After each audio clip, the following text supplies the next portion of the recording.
What's up, YouTube? This is James coming back at you with another informative video. I hope you guys are doing well out there on this Wednesday evening. Doing well myself.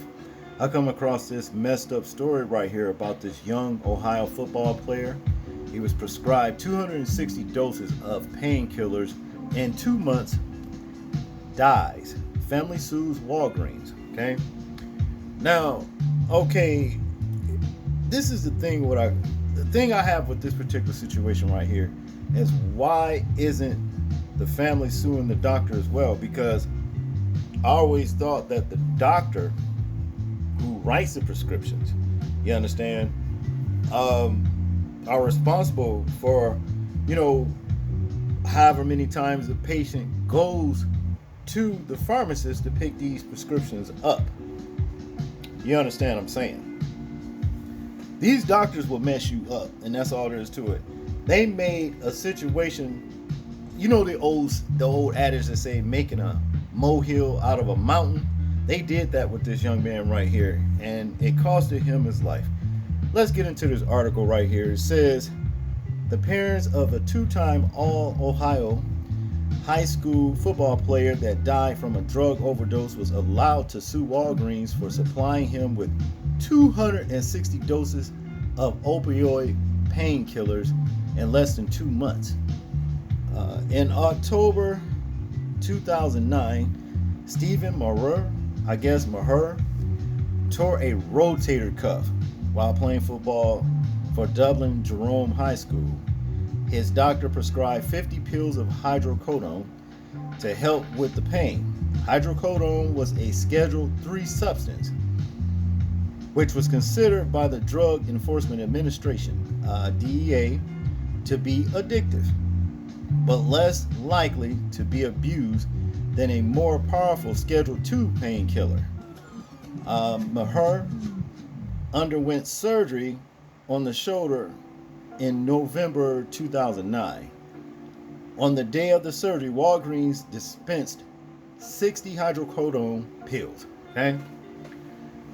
But I mean, they make it like Walgreens was writing the prescriptions plus giving him, these pills. Okay? Let's continue. The next day, Walgreens filled a prescription for Maher for 50 oxycodone pills prescribed by a second doctor. See, this is the doctor. Oxycodone was a Schedule II substance and considered by DEA to be highly addictive. 5 days after giving Maher the 50 oxycodone pills, Walgreens gave Maher 50 more oxycodone pills prescribed by the first doctor. Okay?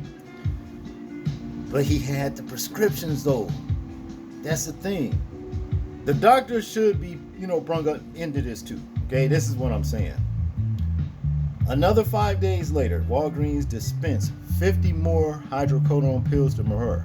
Maher received a scholarship to join the Kent State University football team as a college freshman. But his parents claim he immediately became addicted to the prescription painkillers based on the initial pills dispensed by Walgreens. He entered drug rehabilitation 5 times to treat his addiction. Despite a period of sobriety, he died in October 2017 by overdosing on a combination of oxycodone, fentanyl, and whatever it is, acetol, I guess, all opioid painkillers. Okay? And that's strange because I just seen where Robert De Niro's son, okay, I think he was like 18 years old, 20 something, and he died, from fentanyl. Sad thing. That stuff is really claiming a lot of people's lives, But back to this story right here. It says Maher's parents initially sued Walgreens in 2019 and revised the lawsuit in 2020, claiming the company's actions led to the wrongful death of their son. A Walgreens representative explained the company's computer system has safety blocks that allow pharmacists to determine if a patient had multiple prescriptions to the same drug and how early a patient was refilling a prescription. If a patient tried to fill a prescription too soon, the computer system would alert the pharmacist to consult with the patient, caregiver, and prescriber.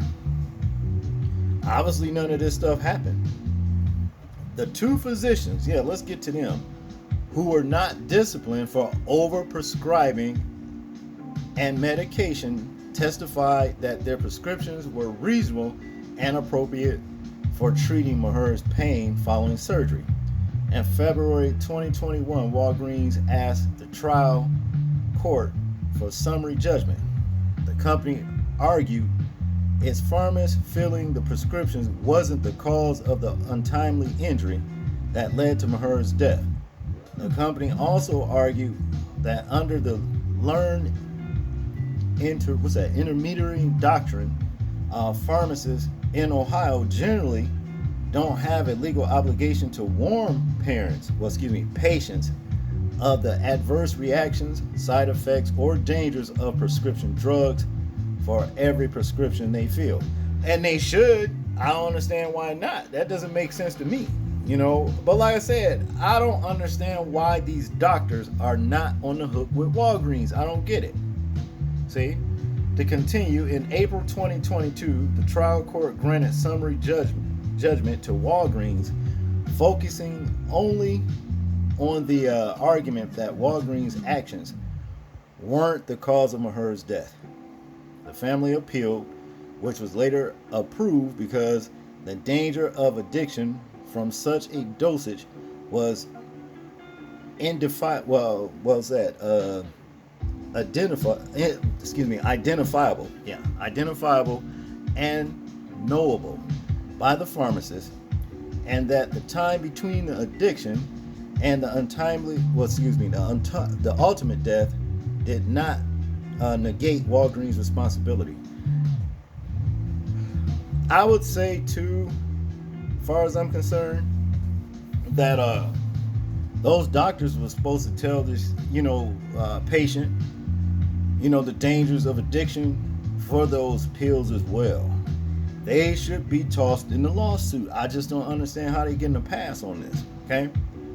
Now, to continue here, in conclusion, it says, if a surgeon left scissors in the belly of a patient undergoing surgery, and the scissors punctured the patient 8 years later and caused the patient to die, the surgeon will be liable for the death.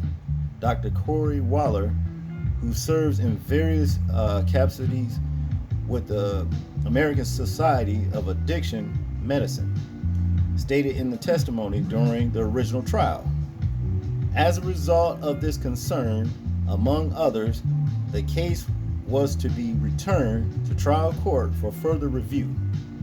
The 10th district ruled. Okay? Well, it's like I said, condolences to the family for the loss of this young man right here. But like I'm saying is this, those doctors should not get a pass for this. And obviously Walgreens system to alert, the caregiver or the doctor or whoever else they said that they have up. If the pharmacist was actually giving this man more prescriptions than what he needed, it failed. So I can see in that aspect why Walgreens is being held accountable on this part. But again, I think these doctors play a big part in this particular situation as well. That's just what it is, But yeah, look, message to the people. I know a lot of you guys out there trust these doctors. You can't trust these doctors for everything. You understand? And sometimes it's best not to, even go to a doctor unless you just have to. Unless you just really, really have to. Because see, with all these kickbacks and greed, there's been a lot of people that's been hurt and actually met their demise under the care of a doctor just because of things like that. Really. And see, this is what they're not telling, the people. That's what it all boils down to, So that's all I got on this one, people. I'm interested in hearing your thoughts and opinions on it in the comment section. Like, comment, share, and subscribe. People, please remember to live your life as though we're being watched, simply because we are. This is James, and I'm out. Peace.